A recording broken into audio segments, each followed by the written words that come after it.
संकट से पूरी दुनिया जूझ रही है और इसके खत्म होने का इंतजार भी कर रही है। वहीं देश में इस दौरान भी राजनीतिक भूचाल आ रहे हैं। कांग्रेस पार्टी है जिसके अच्छे दिन आने का नाम ही नहीं ले रहे। मध्य प्रदेश के बाद राजस्थान सरकार भी खतरे में है। दिसंबर 2018 में राहुल गांधी की अध्यक्षता में जब कांग्रेस मध्य प्रदेश और राजस्थान एक साथ जीती थी, तब राहुल गांधी और कांग्रेस इस जीत से फूले नहीं समा रहे थे। लेकिन इसी जीत ने इन दोनों प्रदेशों में फूट की शुरुआत कर दी थी। मध्य प्रदेश में तो ज्योतिरादित्य सिंधिया ने आखिरकार बीजेपी का दामन थाम लिया, लेकिन राजस्थान में भी हालात अच्छे नहीं हैं। इस बार यहाँ के लोकप्रिय युवा नेता सचिन पायलट नाराज हैं। लेकिन पायलट की नाराजगी की आखिर वजह क्या है?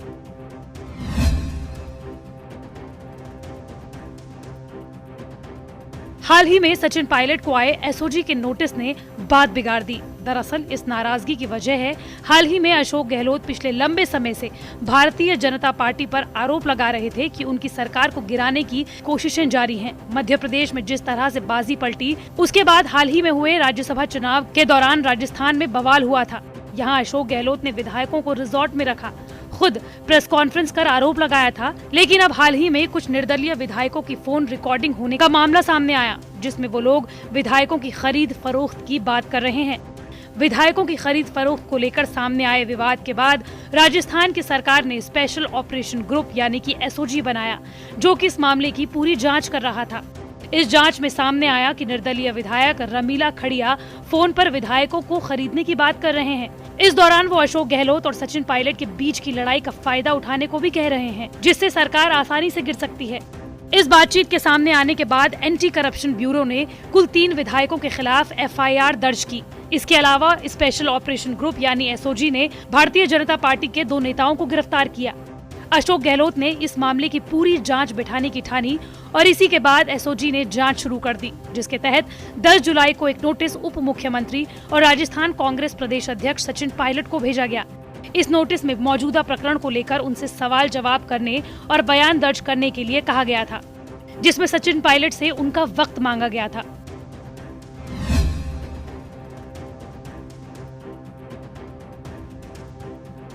बस यही 1.5 साल से जो गुस्सा सचिन पायलट ने रोका हुआ था, उस गुस्से का बांध टूट गया।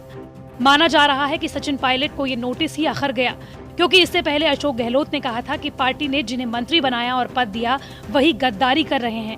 हालांकि अशोक गहलोत ने कहा कि एसओजी ने उन्हें भी बुलाया है, पूछताछ के लिए वो भी जाएंगे। लेकिन बात सिर्फ इतनी नहीं है। इस लड़ाई की शुरुआत 2018 से ही हो गई थी, जब सचिन पायलट की मेहनत पर अशोक गहलोत ने पानी फेर दिया। अशोक गहलोत को जीत के बाद सूबे का मुखिया बना दिया गया और सचिन पायलट को उप मुख्यमंत्री पद से ही संतोष करना पड़ा। यही नहीं, अशोक गहलोत ने सभी बड़े पद अपने खाते में रखे। अशोक गहलोत ने 9 विभाग अपने पास रखे, जिसमें गृह मंत्रालय और वित्त मंत्रालय भी शामिल था। तो राजस्थान में मेहनत सचिन पायलट ने की, लेकिन जीत का सेहरा बंधा अशोक गहलोत के सर पर। लेकिन अशोक गहलोत और सचिन पायलट की लड़ाई यहीं खत्म नहीं हुई। पायलट इन 1.5 सालों में अपनी ही सरकार पर सवाल उठाते रहे। दोनों ही नेता एक दूसरे का नाम लिए बगैर एक दूसरे पर सवाल उठाते रहे।